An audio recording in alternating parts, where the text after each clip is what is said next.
super warm waters, no wind shear, hardly any wind shear, so we could see this strengthen even further.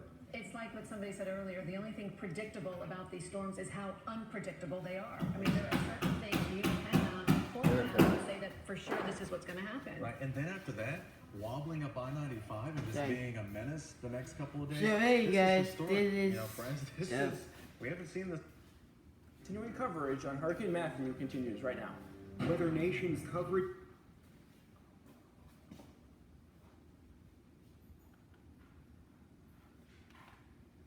Dad.